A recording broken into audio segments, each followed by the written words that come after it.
Hi, I'm Craig Moody. The story you are about to hear is raw and often brutal. So is love. Welcome to the Prince of New York. Chapter 3 Sal. Prince was married. I guess you could have guessed that. But the situation was difficult and complicated. He didn't live with the chick. He already had 2 kids with her around the time I started messing around with him. But Prince lived mostly at his apartment in the village. I only found out about his other life when I overheard him on the phone with the wife one afternoon after we had just fucked in the shower. The conversation was stark and transactional. I could tell right away that Prince was annoyed that I overheard such details of his private life. But I said and asked not a thing. Eventually, he confessed everything to me on his own. My father made me marry her, he said a week or so later, while we lied beside each other in his large bed. I knocked her up in high school, so I was married right at 18. I love her. She loves me, but we both do our own thing. She is aware of how I am. I was stunned. I couldn't believe he would so openly confess such a thing. You mean she doesn't care? She's not bothered? What if she tells someone? My words seemed to slip by him without much connection. Finally, he spoke again. She would never. It would cost her too much. Her lifestyle, her reputation. There'd be a lot of shame attached to her for being married to a queer, especially to have kids with one. You really think it would all go that way for you? I asked. I mean, you're a Don's son. The rules are different. Prince was quiet for a long while before he simply replied, Not for this, they ain't. I felt closer to him after that conversation. I was shocked that his wife would be aware of him being queer, but I understood what he meant when he listed the reasons for her never telling. She had wealth and prestige afforded to her by her stature as a mob boss's son's wife. If she wanted to keep all that, she would have to keep her mouth shut. I was curious if she had men of her own, or, like many widowed Italian-American wives, if she simply minded the children and tended to whatever job or hobbies she kept herself busy with. I never asked, and Prince certainly never told me anything. After that day, he never mentioned his wife again. I was curious about his children. I asked their names and information about them a time or two, but I could always tell he didn't really want to discuss them with me. To him, I was just a good fuck. Nothing more, nothing less. At the very beginning, at least. By the spring of that second year of my time with Prince, I found myself madly in love with the guy. I was content with my life. I was making more money than ever. Business was great. I was happy with the time I got to spend with Prince. I felt fulfilled. Sure, I missed him when I slept alone in my bed. I missed him when I would wake up in the night lonely or horny. But it was what it was, and I accepted it. I got to hold a beautiful man in my arms every afternoon. As time went on, Prince slowly relaxed with me. He became more affectionate and loving. I felt that he was now making love to me. He was no longer just wildly pounding and thrusting himself over me. He softened. I liked it. But I could tell he was always wary of things developing beyond what he would allow. I think we should stop seeing each other, he told me one day just before Easter. I was sitting near the window, watching some shit go down on the street below. I was gutted to hear these words filter out of his beautiful mouth. His deep, booming voice reverberated around me like a shotgun. My gut felt cold and hollow, almost as if he had actually shot me. Why? I whispered, my voice too tense and locked by sudden emotion. He shook his head. You're getting too attached, he said plainly. I can sense it. That won't do us any good. It won't do you any good. I don't want you hurt. I remember not saying anything for a while, but when I finally did, I was angry. So, that's it then? All this time? Nearly 2 years together, and this is how it ends? Just like that? And just because you said so? He said nothing. You can stand there and honestly say that you feel nothing for me? Nothing at all? He shifted his head a bit before confessing. You're a good lay, man. Fuck you, I grumbled before storming out. I didn't see him again for nearly 6 weeks after that. When I did, it was on his own accord. He showed up at my door late one night. I had already passed out on the sofa. I was half drunk and not in the mood to be teased or led on. "I think I'm in love with you," he whispered in the doorway, peering around to ensure that no neighbors could overhear. That softened me up immediately. I pulled him inside and pressed my lips to his. I had barely managed to close the door before we fell against it and slid to the floor. We made out for what seemed like hours. Prince quivered and trembled. He was nearly weeping. He stayed the night that night, the first time in almost 2 years that happened. Looking back, I can honestly say it was the best night of my life, bar none. I had never been so profoundly in love before or since. The good days didn't last for long. Prince's father was wounded in a shooting, and Prince was summoned to his family's compound someplace upstate. I didn't see him for weeks, and he never even called. I was hurt and angry, but I knew he was only doing what was expected of him. I'm sure he wanted to reach out to me, but he couldn't. Whenever these sorts of events occur in this life, the entire family insulates themselves from much of the outside world. Even if he had wanted to, Prince would not have been able to phone me without being spied on or overheard by someone in his father's regime.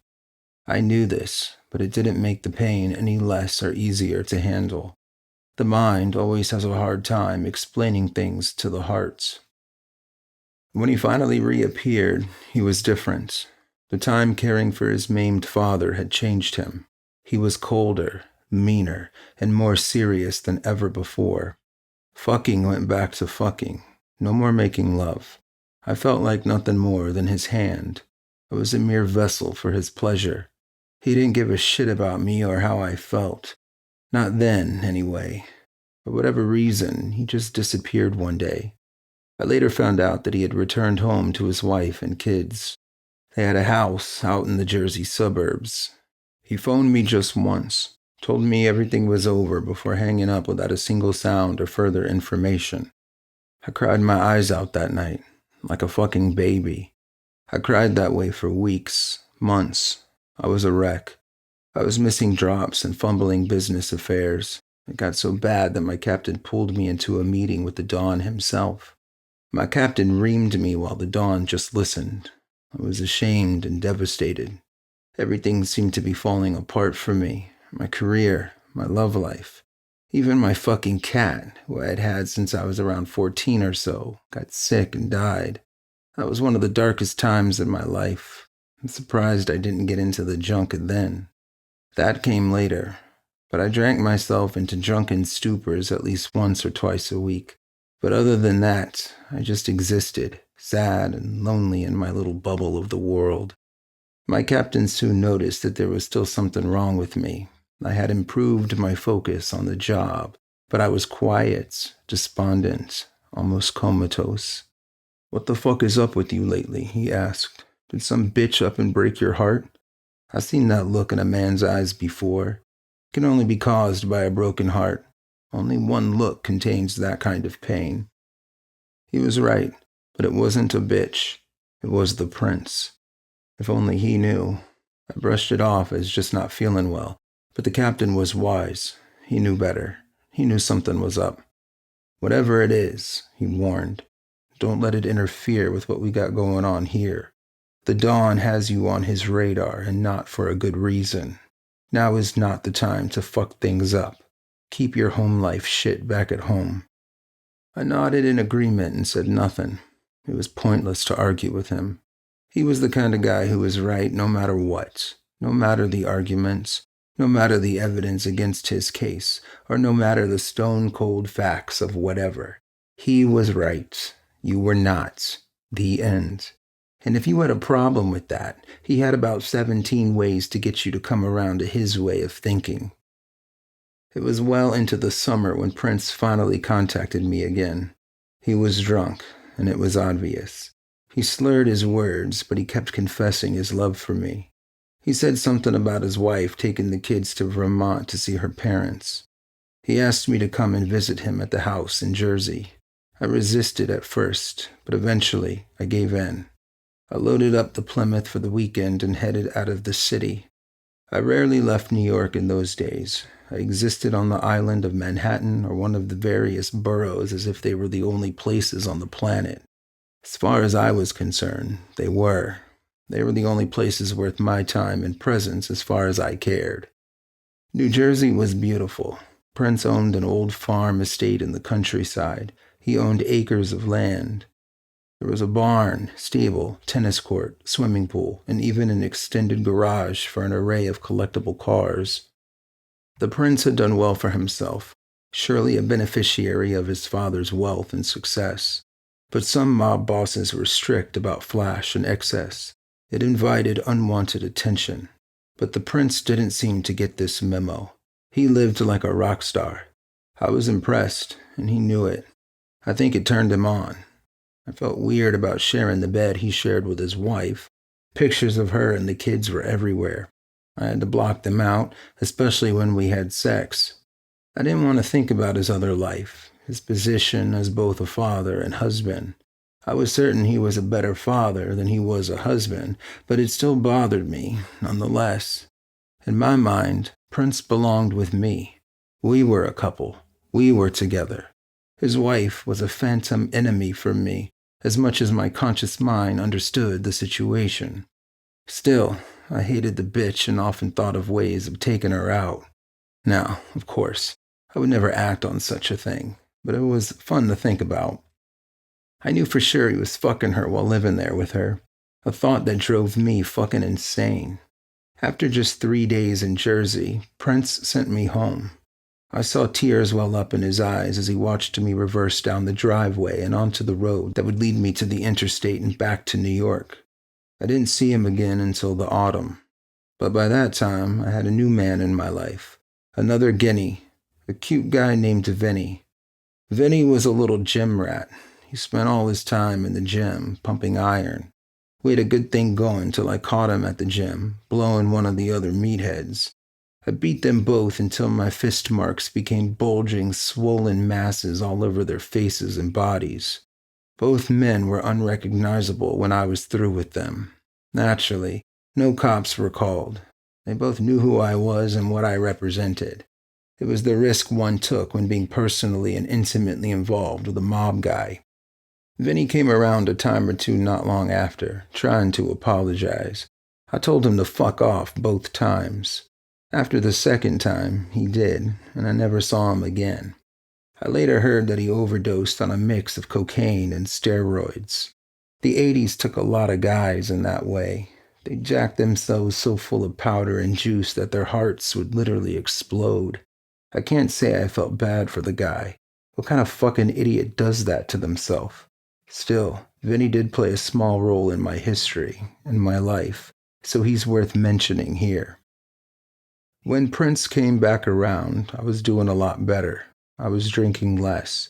Hanging around Vinny had inspired me to get into shape some. I took up boxing. I loved that shit. I was at the gym every night practicing. Pretty soon, I honed my street combat skills into refined, well-trained boxing maneuvers. I could kick a man's ass without hardly breaking a sweat. This was before Rocky came out, so I was a bit ahead of the trend when it came to that. When that film came around in the early 80s, every guinea I knew was at the gym, trying their hardest to be Sly Stallone. The extra work I put in reflected in my physique, and I wasn't having any trouble getting attention from women, and sometimes men. At that time, I didn't venture near the gay areas in New York. Those places freaked me out, so I just kept to myself when it came to that until later. I had met Vinny at a poker game. We had that thing some guys just have with each other. A certain look, a quick stare. You see the guy asking to fuck just by peering into his pupils. I decided to give women another go. I dated this broad for about 3 months, right up till when Prince reappeared, just before Thanksgiving or so. This chick was great. She wanted me to marry her in the worst way. She was a good Italian girl, very Catholic. It took me weeks of pleading to get her to let me fuck her up the ass, but once she got it, she became insatiable. I had to remind her that she did in fact have a pussy, which was built for a dick. Sort of funny how those repressed Catholic girls can become the biggest freaks once they finally let it all loose and let it all out. I'd imagine she went on getting fucked by a slew of guineas before she finally settled down. Who knows? But I dropped her after Prince returned to the city. He just showed up to my apartment one night. I just happened to be alone. We made out and fucked as though no time at all had passed. Life went on as it had a year or so prior. I would visit him in the afternoons, sometimes in the evening. Eventually, right around Christmas, he asked me to move in with him. Now, you have to understand what that meant, just to me on a personal level. I was both elated, yet terrified. But we need to discuss the logistics of this. Prince had money. He had no need for a roommate. The only way to explain my presence in his home, a soldier for a rival family, was to say that I was having some hard times and needed a place to stay. This would be understood by the streets, but not by the families. If a soldier fell on hard times, he was to go to his captain, who would then appeal to the Dawn for assistance. It was a family, after all. We didn't allow one of our own to flounder. Money was loaned when needed and given in dire circumstances. Women and children were cared for when their men fell to the lethal side of the business. The mob was great in that way. A woman knew she had a lifetime insurance policy if anything ever happened to her guy who worked for a family. That is, as long as the guy died in the family's good graces. Now me, living with Prince, that would be a problem, a huge problem. But Prince invited me, and I accepted. I broke my lease, packed my shit, threw out most of it, and moved in with my guy. Those first few weeks were a dream. Christmas came and went, and it was the best on record for me. Of course, Prince went back to Jersey for a few days to be with his kids, but he showered me with love, gifts, and a ton of attention for the days leading up to the holiday. I was so wrapped up in it all that I allowed it to spill over into my work. My captain, ever observant, noticed how much happier and almost gleeful I was and started to ask about it. "You must be getting some new, good, sweet pussy," he remarked one day as we sat outside an underground card game. "I've seen that look many times before. Only one look makes a man look that way. New love, new pussy. So it's either one or the other. It ain't both, because that's a look I only seen once or twice in my whole entire lifetime. Most men don't get that kind of luck in this life. You either got good love but lousy, boring pussy, or fantastic pussy but a crazy fucking bitch attached to it. So you gonna tell me which it is, or just keep me over here guessing?" I tried changing the subject, but to no avail. I ended up having to lie. I made up some story about some new broad who was rocking my world. My captain was so invested in what I was saying that I thought he was gonna whip it out and start stroking it then and there. But the bullshit story worked. It got him off my back. He didn't ask me anything further until way later, when shit got crazy. But around this time, the start of 75, things were good. Things were peaceful, as much as they could be in this life. Up until that point, I only ever killed one man, the guy I had made my bones on, the lousy thieving loan shark at the abandoned warehouse. I hadn't been commissioned to kill again until sometime in early 75. The captain called me late one night. I had my own line at Prince's. This was for obvious reasons. The captain told me to meet him behind Sal's. Prince was annoyed but didn't ask many questions. He knew what this life entailed. I got dressed and drove over the few blocks to Sal's. When I got there, I was shocked to see Sal himself gagged and bound on the ground of the alley behind his restaurant. I wasn't given any information. I was told to help beat the shit out of the guy. This was tough, very tough. I had known Sal since I was just a kid. It broke my heart to have to participate in what happened to him. After he was beaten by 3 grown-ass men, we grabbed his bloodied and broken corpse and tossed it into the dumpster just outside of the back entrance to his kitchen. He was set on fire and left to burn. The cops deemed it a robbery/murder case. Nothing more came of it. I never knew what Sal did to invite the wrath of our Dawn. It must have been something truly heinous and unforgivable. The Dawn would never authorize such a hit so easily. To this day, Sal's death and the unknown reason for it still haunts me. It's just one of those mysteries I hope to solve once I cross over out of this conscious mind and into the beyond.